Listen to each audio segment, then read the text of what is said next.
नमस्कार, आप देख रहे हैं मतंग न्यूज। तो आइए इस खास प्रोग्राम में आपकी खास मुलाकात के साथ आपको गांव शहर से लेकर हर क्षेत्र की समस्याओं, वहां के विकास कार्यों को लेकर रखते हैं अपडेट। तो चलिए आज हम आपको रूबरू कराएंगे एक खास खबर से। बांग्लादेश में हिंदुओं के उत्पीड़न के विरोध में विशाल धरना प्रदर्शन। बांग्लादेश के हिंदुओं के लिए अलग राष्ट्र बनाए जाने की मांग। संभल की घटना को बताया मुसलमानों की गुंडागर्दी। हम आपको बता दें कि जनपद आजमगढ़ के कलेक्ट्रेट क्षेत्र में आज हिंदू रक्षा संघर्ष समिति के तत्वाधान में बांग्लादेश में हिंदू मठ मंदिरों पर हमले, तोड़फोड़ व महिलाओं व बच्चियों संग दुष्कर्म, दुकानों में लूटपाट जैसी घटनाओं के विरोध में धरना प्रदर्शन का आयोजन किया गया, जहां संबोधन में आए हिंदू व अन्य मठ मंदिरों से आए धर्मचारियों ने बांग्लादेश में हिंदू धर्मवालियों पर अत्याचारों का मुखराता से उठाया। जितेंद्रनाथ सरस्वती ने कहा कि इतिहास ने देखा है कि हिंदुओं पर इस देश में कितना अत्याचार हुआ है। जो लोग पूछते हैं कि कैसे हिंदू मठ मंदिर तोड़े गए और साजिश के तहत हिंदुओं को नरसंहार हुआ था, अब बांग्लादेश में देख सकते हैं ऐसा ही हुआ है। इस कार्यक्रम के दौरान भारतीय जनता पार्टी के गोरखपुर क्षेत्र के अध्यक्ष सहजानंद राय, भाजपा जिला अध्यक्ष आजमगढ़ श्री कृष्णपाल, जिला अध्यक्ष लालगंज सूरज प्रकाश श्रीवास्तव, बड़ा गणेश मंदिर के महंत राजेश मिश्रा, महंत श्याम नारायण दास सहित बड़ी संख्या में भाजपा कार्यकर्ता व हिंदू संगठनों से जुड़े लोग मौजूद रहे। 30% भूमि काट करके उनको देश दिया जा चुका है। वो हिंदुओं के और हिंदुस्तान के रहमो करम पर जी रहे हैं।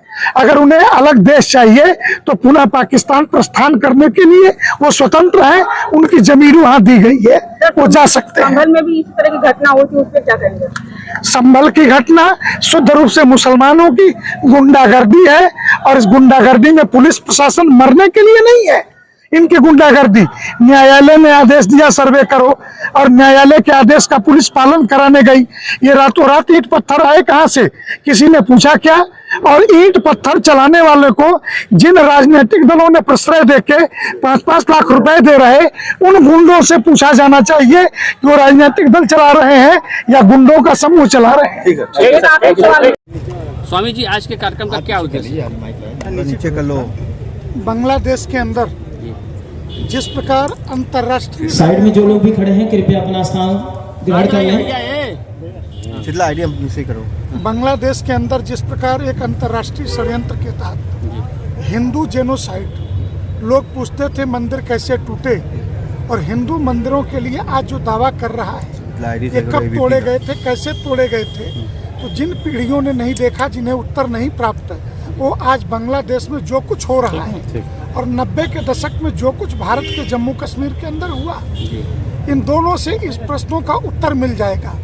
आगे की पीढ़ी हिंदू समाज की यह तंस न झेले, इसलिए इन विषयों का निपटारा अभी चाहिए। अगर गांव-गांव ये भारत के प्रत्येक जिलों में एक साथ प्रदर्शन हो रहा है, एक 3 दिनों की तिथि तय की है कि इस 3 से 4 दिनों में भारत के प्रत्येक जिले अपनी सुविधा से हिंदू समाज उठ करके खड़ा हो।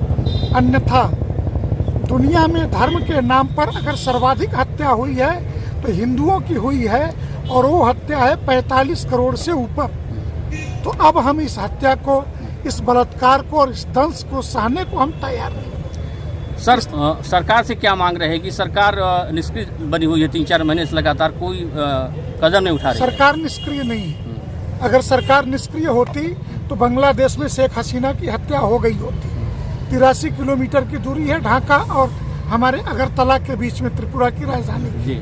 और जिस तरीके से रेस्क्यू करके शेख हसीना को बचाया वहां से, उनके प्रधानमंत्री को, सरकार निष्क्रिय नहीं है। एक-एक चीजों पर, घटनाक्रम पे नजर रखे हुए है। लेकिन कठोर कदम नहीं उठा रही ना। कठोर कदम उठाने के वक्त होते हैं। मैं पूछूं कि जब बांग्लादेश के अंदर जो पूर्वी पाकिस्तान था 1971 में, और जो कुछ हुआ उसके 6 महीने बाद सैन्य कार्रवाई हुई, उसका एकमेव कारण यह था कि जब श्रीमती इंदिरा गांधी जी ने कहा कि आप आक्रमण करिए, तो जनरल मानेक शाह, जो उस समय सेनाध्यक्ष थे, उन्होंने एक सवाल पूछा कि मैडम, आप युद्ध जीतना चाहती हैं या लड़ना चाहती हैं? तो हमें युद्ध जीतना है, इसलिए सरकार के टाइमिंग पे हमें सवाल नहीं करना। हम सरकार के साथ कैसे कदम ताल करके इस देश का जनमत खड़ा है कि नरेंद्र मोदी जो भी निर्णय लेंगे उस निर्णय के पीछे हम खड़े हैं। इसलिए समय का चयन उनको करने दीजिए, लेकिन देश एकजुट होकर के बांग्लादेश ही नहीं, दुनिया के 129 देशों के हिंदुओं के साथ कैसे खड़ा होगा, ये हिंदुस्तान के हिंदुओं को दिखाना है। आज हिंदू जनमानस से क्या आह्वान करेंगे आप? आज आह्वान ये है कि ये जो कुछ हो रहा है इतिहास में भी घटित हुआ था, अगली पीढ़ी के सामने इतिहास न दोहराया जाए, इसलिए जाति पंथ और संप्रदायों के भेद को तोड़ करके हिंदू समाज सड़कों पर उतरे और प्रतिरोध करे। सरकार से मांग कोई? सरकार से सीधी सी मांग है कि सरकार जो है बांग्लादेश में हस्तक्षेप करे, लेकिन हस्तक्षेप की टाइमिंग हम तय करने के पक्ष में नहीं है। सैन्य कार्रवाई भी करे? सैन्य कार्यवाही तो हस्तक्षेप का अर्थ क्या होता है जी, हस्तक्षेप कहते किसे हैं? सैन्य कार्यवाही शांति सेना की तरह से सेना उतरे वहाँ, बिना सेना के उतारे कोई विकल्प नहीं है। और 1 करोड़ 20 लाख हिंदू हैं, 8% हिंदू आबादी है बांग्लादेश में। अगर 55 लाख की आबादी इजराइल के यहूदियों के लिए एक देश बनाया जा सकता है, तो 1 करोड़ 20 लाख हिंदुओं के लिए बांग्लादेश का जो चटगांव वाला हिस्सा है, जिसमें हमारे 2 शक्तिपीठ हैं, ढाकेश्वरी देवी समेत, वो पूरा हिस्सा काट करके एक स्वतंत्र हिंदू राष्ट्र क्यों नहीं बन सकता है, ये तय करना है और सरकार उसमें वहाँ के हिंदुओं की मदद करे।